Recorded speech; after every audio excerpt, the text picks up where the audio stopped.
जय बोलो भारत माता की जय। जय बोलो भारत माता की जय। जय जवान जय किसान। जय जवान जय किसान। जय किसान जय जवान। जय किसान जय जवान। ಬೆಂಗಳೂರೇ ಎಲ್ಲರಿಗೂ ನಮಸ್ಕಾರ. ಈ ದಿನ ಕೋಲಾರ ಜಿಲ್ಲೆಯ ಮುಳಬಾಗಿಲು ತಾಲೂಕಿನ ಈ ನಮ್ಮ ತಹಸೀಲ್ದಾರ್ ಕಚೇರಿ ಹತ್ರ ಮುಳಬಾಗಿಲು ತಾಲೂಕಿನ ಮಾಜಿ ಸೈನಿಕರ ಪ್ಯಾರಾಮಿಲಿಟರಿ ನಿವೃತ್ತ ಸೈನಿಕರ ಸೇವಾ ಟ್ರಸ್ಟ್ ಅಂತೇಳಿ ಈ ಟ್ರಸ್ಟ್ನ ಎಲ್ಲ ಸದಸ್ಯರು ಇಲ್ಲಿ ನಾವೆಲ್ಲರೂ ಇಲ್ಲಿ ನಾವು ಇವತ್ತಿನ ದಿನ ಭಾಗವಹಿಸಿರುವಂಥ ವಿಷಯ, ನಾವು ಎಷ್ಟೋ ಸಂಘಟನೆಗಳ ಮುಖಾಂತರ ಎಷ್ಟೋ ಜನಕ್ಕೆ ನ್ಯಾಯ ಕೊಡಿಸ್ಬೇಕು ಅಂತ ಹೇಳ್ತಾ ನಾವು ಒಂದಷ್ಟು ಪ್ರತಿಭಟನೆಗಳನ್ನ ನಾವು ಮಾಡ್ಕೊಂಡು ಬರ್ತಾ ಇದ್ದೀವಿ. ಈ ದಿನ ನಾವು ಈ ಒಂದು ಇದನ್ನು ಪ್ರತಿಭಟನೆ ಅಂತೇಳಿ ಹೇಳೋದಕ್ಕಾಗೋದಿಲ್ಲ, ಒಂದು ಅರ್ಜಿನ ನಮ್ಮ ತಹಸೀಲ್ದಾರ್ ಮೇಡಮ್ ಅವ್ರಿಗೆ, ಗೀತಾ ಮೇಡಮ್ ಅವ್ರಿಗೆ ಕೊಡಬೇಕು ಅಂತೇಳಿ ನಾವೆಲ್ಲ ಈ ಒಂದು ಸಂಘದ ನಿವೃತ್ತಿ ಸೈನಿಕರ ಸಂಘದ ಎಲ್ಲ ಸದಸ್ಯರು ಈ ದಿನ ಇಲ್ಲಿ ಬಂದಿದ್ದೀವಿ. ಇವತ್ತಿನ ವಿಷಯ ಏನಪ್ಪ ಅಂತಂದರೆ, ಮಾಜಿ ಸೈನಿಕರ ಕೋಟದಡಿ ಸರ್ಕಾರಿ ಜಮೀನು ಮಂಜೂರು ಮಾಡಲು ಅಂತೇಳಿ ಒಂದು ವಿಷಯನ ಇಟ್ಕೊಂಡು ಈ ದಿನ ನಮ್ಮ ಈ ಒಂದು ಸಂಘದ ಪ್ಯಾರಾಮಿಲಿಟರಿ ಸಂಘದ ಅಧ್ಯಕ್ಷ ಆಗಿರ್ತಕ್ಕಂಥ ನಮ್ಮ ಮೂರ್ತಿ ಸರ್ ಅವರು ಇದ್ದಾರೆ, ನಮ್ಮ ರಗಣ್ಣವ್ರು ಇದ್ದಾರೆ, ನಮ್ಮ ನಾಗೇಶ್ ಸರ್ ಇದ್ದಾರೆ. ಈ ದಿನ ಈ ಒಂದು ಮಾಜಿ ಸೈನಿಕರ ಕೋಟದಡಿ ಒಂದು 4 ಎಕರೆ 38 ಗುಂಟೆ 4 ಎಕರೆ 38 ಗುಂಟೆ ಮಂಜೂರು ಮಾಡೋದಕ್ಕೆ ಸರ್ಕಾರದಿಂದ ಆದೇಶ ಇದೆ. ಏಕೆಂತಂದರೆ ಈ ದಿನ ನಾವು ಇಲ್ಲಿ ಇಷ್ಟು ನಾವು ಆರಾಮಾಗಿ ನಾವು ಇಲ್ಲಿ ಮನೆಯಲ್ಲಿ ಕೂತು ನಾವು ರಾಜಕೀಯ ಮಾಡ್ತಾ ಇದ್ದೀವಿ ಅಂತಂದರೆ, ವ್ಯಾಪಾರ ವಹಿವಾಟುಗಳನ್ನ ನಾವು ಮಾಡ್ತಾ ಇದ್ದೀವಿ ಅಂತಂದರೆ ಇದಕ್ಕೆಲ್ಲ ಕಾರಣಕರ್ತರು ನಮ್ಮ ಸೈನಿಕರು. ಇವರೆಲ್ಲರೂ ಇಡೀ ಫ್ಯಾಮಿಲಿನ ಬಿಟ್ಟು, ಇಡೀ ಪ್ರಾಣದ ಮೇಲೆ ಆಸೆ ಬಿಟ್ಟು, ಮಕ್ಕಳ ಮೇಲೆ ಆಸೆ ಬಿಟ್ಟು, ಹಣಕಾಸು ಮೇಲೆ ಆಸೆ ಬಿಟ್ಟು ಆ ಒಂದು ಗಡಿ ಭಾಗದಲ್ಲಿ ನಮಗೋಸ್ಕರ ಕಾವಲು ಕಾಯ್ತಾರೆ ಅಂತಂದರೆ ಅವರ ಒಂದು ಪ್ರಾಣವನ್ನು ಕೂಡ ಪಣಕ್ಕಿಟ್ಟು ನಮಗೋಸ್ಕರ ಗಡಿ ಭಾಗದಲ್ಲಿ ಕಾವಲು ಕಾಯ್ತಾರೆ ಹಗಲು ರಾತ್ರಿ ಅಂತಂದರೆ ಬಿಸಿಲು ಮಳೆಯಲ್ಲಿ. ಇವ್ರಿಗೋಸ್ಕರ ರಿಟೈರ್ಡ್ ಆದಮೇಲೆ ಒಂದು 4 ಎಕರೆ 38 ಗುಂಟೆ ಸರ್ಕಾರದಿಂದನೇ ಮಂಜೂರು ಮಾಡೋಂಥ ಆದೇಶ ಇರಬೇಕಾದ್ರೆ ಇವ್ರಿಗೆ ಸುಮಾರು ಒಂದು 2 ಇಯರ್ಸಿಂದ ಈ ಒಂದು ಇವರ ಒಂದು ಟ್ರಸ್ಟ್ ಕಡೆಯಿಂದ ಏನು ಲೆಟ್ರ್ ಕೊಡ್ತಾ ಇದ್ದಾರೆ ಅದನ್ನು ಮುಂದೂಡಿಕೆ ಮಾಡ್ಕೊಂಡು ಹೋಗ್ತಿದ್ದಾರೆ. ನಮ್ಮ ತಹಸೀಲ್ದಾರ್ ಅವರು ಆಗಿರ್ಬೋದು, ಡಿ ಸಿ ಅವರಾಗಿರ್ಬೋದು, ಎ ಸಿ ಅವರಾಗಿರ್ಬೋದು. ಆದರೆ ಈ ಸರಿ ನಮ್ಮ ಗೀತಾ ಮೇಡಮ್ ಅವರು ಹೊಸದಾಗಿ ತಹಸೀಲ್ದಾರ್ ಆಗಿ ಬಂದಿದ್ದಾರೆ.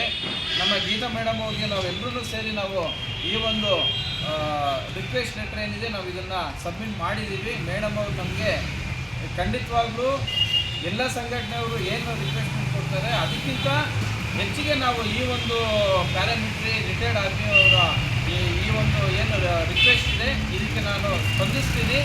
ಮುಖ್ಯವಾಗಿ ಇದನ್ನು ನಾವು ಮಾಡ್ಕೊಳ್ಳೋ ಜವಾಬ್ದಾರಿ ನಾನು ವಹಿಸ್ಕೊಳ್ತೀನಿ ಅಂತ ಹೇಳ್ತಾ ಒಂದು ಮಾತು ಕೊಟ್ಟಿದ್ದಾರೆ. ಅವ್ರಿಗೂ ನಾನು ಈ ಒಂದು ಸಭೆಗಾಗಿ ನಾನು ತುಂಬ ಹೃದಯದ ಧನ್ಯವಾದಗಳನ್ನ ನಾನು ತಿಳಿಸ್ತೀನಿ ಮೇಡಮ್ ಅವರಿಗೆ. ಇದೇ ರೀತಿ ಯಾವುದೇ ಕಾರಣಕ್ಕೂ ಲೇಟ್ ಆಗ್ದಿರ ನಮ್ಮ ರಿಟೈರ್ಡ್ ಆಗಿರ್ತಕ್ಕಂಥ ಈ ಒಂದು ಮಿಲಿಟರಿ ಸಂಘದ ಸದಸ್ಯರಿಗೆ ಆದಷ್ಟು ಬೇಗ 4 ಎಕರೆ 38 ಗುಂಟೆ ಒಬ್ಬೊಬ್ಬರಿಗೆ ಸ್ಯಾಂಕ್ಷನ್ ಮಾಡಿಕೊಡ್ಬೇಕು ಅಂತೇಳಿ ಈ ಒಂದು ಸಂದರ್ಭದಲ್ಲಿ ನಾನು ಕೇಳ್ತಾ ಇದ್ದೀನಿ. ಧನ್ಯವಾದಗಳು. ಜೈ ಹಿಂದ್, ಜೈ ಭಾರತ್ ಮಾತಾ. ಸ್ನೇಹಿತರು, ಸೈನ್ಯದಿಂದ ನಿವೃತ್ತಿಯಾಗಿ ಬಂದು ನಮ್ಮ ಜೀವನಕ್ಕಾಗಿ ಸರ್ಕಾರದ ಮಟ್ಟದಲ್ಲಿ ಹೋರಾಟ ಮಾಡುವ ಪರಿಸ್ಥಿತಿಯಲ್ಲಿ ಬಂದಿದೆ. ಅವರು ದೇಶಕ್ಕಾಗಿ ಹೋರಾಟ ಅಲ್ಲಿ ಮಾಡಿದ್ರೆ ಇಲ್ಲಿ ತಮ್ಮ ಜೀವನಕ್ಕಾಗಿ ಒಂದು ಸೈಟು, ಒಂದು ಜಮೀನಿಗಾಗಿ ಇಲ್ಲಿ ಹೋರಾಟ ಮಾಡಬೇಕಾಗಿದೆ. ನಾನು ಕೇಳ್ತೀನಿ, ತಾಲೂಕು ಆಫೀಸಲ್ಲಿ ಸುಮಾರು ಒಂದು ತಾಲೂಕಿನಲ್ಲಿ 585 ಕೆರೆಗಳಿದೆ. ಈ ತಾಲೂಕು ಆಫೀಸ್ ಮುಂದೆ ಒಂದು ಪ್ರತಿಷ್ಠಾನ ಕೆರೆ ಇದೆ. ಅಲ್ಲಿ ಸುಮಾರು ಅರ್ಧ ಕೆರೆಯನ್ನು ಎನ್ಕ್ರೋಚ್ ಮಾಡಿಕೊಟ್ಟಿದ್ದಾರೆ. ಯಾವುದೇ ಸರ್ಕಾರದ ಅವ್ರ ಹತ್ರ ಏನೇ ರಿಕಾರ್ಡ್ಗಳೆಲ್ಲ ಮುನ್ಸಿಪಾಲ್ಟಿಯಲ್ಲಿ ಅವರು ಸೇರಿಸ್ಕೊಟ್ರೆ ಅರ್ಧ ಕೆರೆಯನ್ನು ನುಂಗಾಕಿದ್ದಾರೆ. ಇನ್ನೂ ಕೆರೆಯಲ್ಲಿ ಮನೆಗಳು ಕಟ್ಟಿದ್ದಾರೆ. ಎಲ್ಲ ಕೆರೆಗಳು ನುಂಗ್ತಾ ಇದ್ದಾರೆ. ಅವ್ರಿಗೆ ಯಾವುದೇ ಇದಿಲ್ಲ. ಅಧಿಕಾರಿಗಳ ಬೇಜವಾಬ್ದಾರಿಯಿಂದ ಇಡೀ ದೇಶದ ಸ್ವತ್ತನ್ನು ಯಾರೋ ಕಬ್ಜಾ ಮಾಡ್ತಾ ಇದ್ದಾರೆ. ಆ ದೃಷ್ಟಿಯಲ್ಲಿ ಯಾರು ಈ ದೇಶಕ್ಕೆ ದುಡಿದಿದ್ದಾರೆ ಅವರನ್ನು ಗಮನದಲ್ಲಿಟ್ಕೊಂಡು ನಮ್ಗೆ ಎಂಡಾರ್ಸ್ಮೆಂಟ್ ಕೊಡ್ತೀರಾ, ಅರೆ ಸೈನಿಕರಿಗೆ ಕೊಡೋದು ಸಾಧ್ಯವಿಲ್ಲ ಅಂತ ನೀವು ಕೊಡ್ತೀರಿ. ಕಳ್ಳರು, ಕಾಕರು, ಟೆರರಿಸ್ಟ್ಗಳಿಗೆಲ್ಲ ಇಲ್ಲಿ ಜಮೀನು ಕಬಳಿಸ್ತಾ ಇದ್ದಾರೆ, ಕಬ್ಜಾ ಮಾಡ್ತಾ ಇದ್ದಾರೆ. ಇದ್ರ ಬಗ್ಗೆ ನಮ್ಮ ಹೋರಾಟ ಇದೆ. ಆದರೆ ಹೊಸದಾಗಿ ಬಂದಿರೋ ನಮ್ಮ ತಹಸೀಲ್ದಾರ್ ಗೀತಾ ಮೇಡಮ್ ಅವರು ನಾವು ಮಾತಾಡಿದಾಗ ನೀವು ಒಳ್ಳೆ ಕೆಲಸ ಮಾಡ್ತಾಯಿದ್ದೀರಿ, ಈ ಪ್ಯಾರಾಮಿಲಿಟರಿ ಸೈನಿಕರಿಗೆ ನಾನು ಆದಷ್ಟು ಬೇಗ ಲೆಟರ್ ಫಾರ್ವರ್ಡ್ ಮಾಡ್ತೀನಿ, AC ಗೆ DC ಗೆ ಮಾಡಿ, ಅಲ್ಲಿಂದ ನಮಗೇನು ಬೇಕೋ ನಾನು ಸಹಾಯ ಮಾಡ್ತೀನಿ ಅಂತ ನಮ್ಮ ಗೀತಾ ಮೇಡಮ್ ಅವರು ಹೇಳಿದ್ದಾರೆ. ಅದರ ಪರವಾಗಿ ನಾನೆಲ್ಲ ಇಲ್ಲಿ ಬಂದು ಸೇರಿದ್ದು. ಮೇಡಮ್ ಅವರು ಯಾರೋ ಪ್ರವಾಸ ಬೆಂಗಳೂರಿಗೆ ಹೋಗಿದ್ದಾರೆ, ಅದರ ಬಗ್ಗೆ ಚರ್ಚೆ ಆಗಿದೆ. ನಾವು ಮುಂದೆ ಭೇಟಿ ಮಾಡಿ AC-ನ DC ಅವ್ರನ್ನ ನಮಗೆ ಎಲ್ಲೆಲ್ಲಿ ಖಾಲಿ ಇದೆ ಈ ತಾಲೂಕಲ್ಲಿ ಸೈನ್ಯ ಅಂತ ಹೇಳ್ತೀವಿ.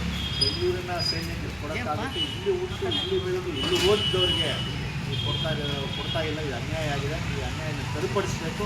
ಅದಕ್ಕಾಗಿ ನಾವು BJP-ಯಿಂದ ಹೋರಾಟ ಮಾಡ್ತಾಯಿದ್ದೀವಿ, ರಿಕ್ವೆಸ್ಟ್ ಮಾಡ್ತಾಯಿದ್ದೀವಿ. ಇದನ್ನು ಮಾಡಿಕೊಡ್ಬೇಕು ಅಂತ ನಮ್ಮೆಲ್ಲರ ಮುಂದೆ ಒಂದು ಚಿಕ್ಕದಾಗಿ ಅಂತಿಕೊಳ್ಳೋಣ ಅಂತಂದು ಅದರ ಮೇಡಮ್ ಇಲ್ಲ.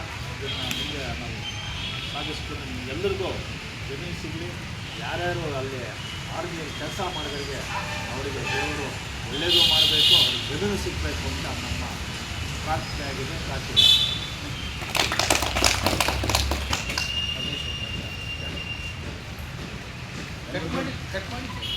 ಹೇಳಿದ್ರು, ನಮ್ಮ ರಿಸಲ್ಟ್ ಹೇಳಿದ್ರು. ಅದೇ ಥರ ನಾವು ಇನ್ನೇನು 3 ವರ್ಷದಿಂದ ಇಲ್ಲಿ ಪ್ರಶ್ನೆ ಕಟ್ಕೊಂಡು ಎಲ್ಲ ಥರ ಏನೇನು ಹೋರಾಟಕ್ಕೆ ಎಲ್ಲ ಹೋರಾಟ ಮಾಡಿದ್ದೀವಿ. ಆ ಹೋರಾಟದಲ್ಲಿ ಯಾವುದೇ ಥರ ನಮಗೆ ಇದು ಯಶಸ್ವಿಯನ್ನು ಸಿಕ್ಕಿಲ್ಲ. ಯಾಕೆ ಸಿಕ್ಕಿಲ್ಲ ಅಂದರೆ ಇವಾಗ ಸೈಟಿಗೆ ಹಾಕಿದ್ವಿ, ಸೈಟಲ್ಲಿ ನಮ್ಗೆ ಎನ್ರೋಸ್ ಕೊಡಬೇಕು, ಪ್ಯಾರಾಮಿಲಿಟರಿ ಅಂದರೆ ಸೈಟ್ T ಸೆಕ್ಷನ್ ಪ್ರಕಾರ ಆಗಲ್ಲ. ಆ ಸೆಕ್ಷನ್ ಯಾವುದು ಏನು ಅಂತ ಅವ್ರು ಎಲ್ಲಿಂದ ಬಂತು, ಆ ಸೆಕ್ಷನ್ ಹಾಕೋದಕ್ಕೆ ಇವ್ರಿಗೆ ಅಧಿಕಾರ ಏನಿದೆ ಅನ್ನೋದು ನಮ್ಗೆ ಅರ್ಥ ಆಯ್ತಲ್ಲ. ಸರ್ಕಾರ ಅಧಿಕಾರ ಕೊಡಬೇಕು, ಇಲ್ಲಾಂದರೆ ಹೈಕೋರ್ಟು ಸುಪ್ರೀಂ ಕೋರ್ಟ್ ಅಧಿಕಾರ ಕೊಡಬೇಕು. ಇವರಷ್ಟಕ್ಕೆ ಇವರು ಅದನ್ನು ಎನ್ರೋಸ್ಮೆಂಟ್ ಕೊಡೋಕ್ಕಾಗಲ್ಲ. ಅದ್ರ ಬಗ್ಗೆ ನಾವು ಮುಂದಿನ ಹೋರಾಟ ಮಾಡ್ತೀವಿ. ಇವಾಗ ಸದ್ಯಕ್ಕೆ ನಮ್ಮ ಗೀತಾ ಮೇಡಮ್ ಬಂದಿದ್ದಾರೆ, ಮೊನ್ನೆ ಹೋಗಿ ಮಾತಾಡೋದಕ್ಕೆ ಮೇಡಮ್ ಒಂದು ಸ್ವಲ್ಪ ಆಶ್ವಾಸನೆ ಕೊಟ್ಟಿದ್ದಾರೆ. ಏನಿದೆಯೋ ನಿಮಗೆ ನಿಮ್ಮ ಅಧಿಕಾರ ನೀವು ಕೊಡ್ತೀನಿ, ನೀವು ಕೊಡಿಸ್ತೀನಿ, ನಾನಿರೋವರೆಗೂ ನಿಮ್ಗೆ ಯಾವುದೇ ಥರ ಪ್ರಾಬ್ಲಮ್ ಬರ್ತೀನಿ ನಾನು ನೋಡ್ಕೊತೀನಿ ಅಂತ ಹೇಳಿದ್ದಾರೆ. ಅವ್ರಿಗೆ ನಮ್ಮ ಹೃದಯಪೂರ್ವಕವಾಗಿ ನಮಸ್ಕರಿಸ್ತಾ ನಮ್ಮ ಪ್ಯಾರಾಮಿಲಿಟರಿ ಟ್ರಸ್ಟ್ ಕಡೆಯಿಂದ ಅವ್ರಿಗೆ ವಂದಿಸ್ತಾ ಇದ್ದೀವಿ.